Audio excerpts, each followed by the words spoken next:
Hello বন্ধুগণ, আপনারা কেমন আছেন? আমি আশা করছি আপনারা সবাই ভালো আছেন। তো আজকে আমরা জানবো যশোর পলিটেকনিক ইনস্টিটিউট সম্পর্কে। যারা সদ্য এসএসসি পাস করছেন, যশোর পলিটেকনিক ইনস্টিটিউটে পড়তে চাচ্ছেন, তাদের জন্য এই ভিডিওটা। যদি আপনি যশোর পলিটেকনিকে ভর্তি হতে চান, তবে আপনাকে চিন্তা করতে হবে আমি কোন ডিপার্টমেন্টগুলোতে ভর্তি হব। ঠিক আছে? তার কারণ যখন আপনি পাশ করবেন, পাশ করার পর যখন বের হয়ে যাবেন, তখন কিন্তু আপনি চাকরির ক্ষেত্রে দেখবেন যে এই ডিপার্টমেন্টগুলোতে চাকরি বেশি, ওই ডিপার্টমেন্টগুলো চাকরি কম।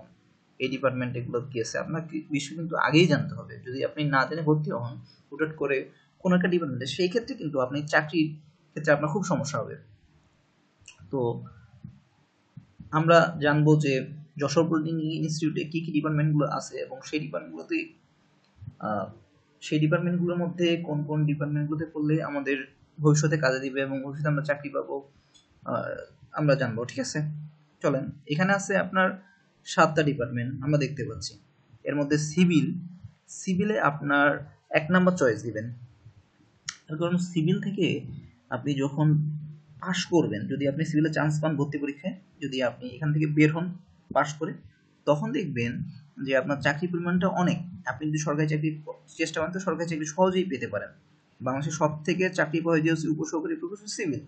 ঠিক আছে, তো তাই আপনার 1 নম্বর চয়েস সিভিলকে রাখবেন। তাছাড়া প্রাইভেট সেক্টর কিন্তু চাকরি আছে। 2 নম্বর হিসেবে আপনি ইলেকট্রিক্যালকে রাখবেন। তার কারণ ইলেকট্রিক্যাল ডিপার্টমেন্টের চাকরির পরিমাণটা ভালোই আছে এবং এখানে বেতন অনেক হাই হয়ে থাকে, 70 থেকে 80 হাজারের মধ্যে ওই দিকে হয়।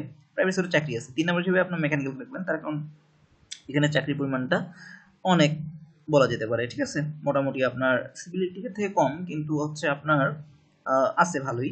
এবং তৃতীয় চয়েস আপনার মেকানিক্যালকে রাখবেন তাহলে। আর প্রাইভেট সেক্টর কিছু চাকরি আছে। চতুর্থ চয়েস হিসেবে আপনার কম্পিউটার রাখবেন। তার কারণ এখানে আমি বলতেছি কেন, কম্পিউটার ডিপার্টমেন্ট করলে আপনার অনেক কিছু করতে পারবেন। তার প্রাইভেট সেক্টরে চাকরির বাজার অনেক। আপনারা যদি প্রপার ভাবে সুন্দরভাবে কাজ শিখে বের হতে পারেন, সেক্ষেত্রে আপনার অনেক প্রাইভেট সেক্টরে চাকরি পাবেন। তাছাড়া সরকারি সেক্টরে আপনারা চাকরি পাবেন। সরকারি সেক্টরের মধ্যে আপনারা সাবঅ্যাসিস্ট্যান্ট ইঞ্জিনিয়ার হতে পারবেন এবং হচ্ছে যে আপনার জুনিয়র ইনস্ট্রাক্টর হতে পারবেন। তাছাড়াও সিএমপি ভুক্ত স্কুলগুলো আপনার সহজেই কিন্তু চাকরি পেয়ে যাবেন। আপনার যাদের স্টুডেন্ট হিসেবে আইসিটি হাই স্কুলে চাকরি করতে চান, তারা কিন্তু সহজেই কম্পিউটার ডিপার্টমেন্টে পড়ে নিবন্ধন চাকরি পেতে পারেন সহজেই। ঠিক আছে, চৌথ আপনার এই 4টাই হচ্ছে মেন ডিপার্টমেন্ট।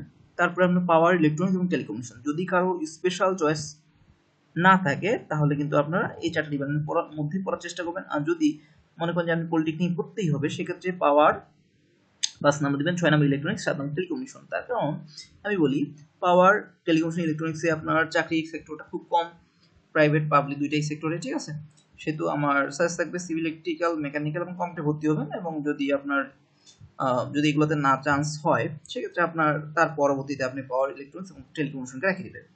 তো ধন্যবাদ সবাইকে। আপনারা যারা যশোর পলিটেকনিক ইনস্টিটিউটে ভর্তি হতে চাচ্ছেন এবং যশোর পলিটেকনিক ইনস্টিটিউট সম্পর্কে অনেক কিছু তথ্য জানতে চাচ্ছেন, সেক্ষেত্রে আপনারা আমার চ্যানেলটাকে সাবস্ক্রাইব করবেন, কমেন্ট করবেন, শেয়ার করবেন এবং লাইক করবেন আমার ভিডিওটাকে। ধন্যবাদ সবাইকে, আপনারা ভালো থাকবেন।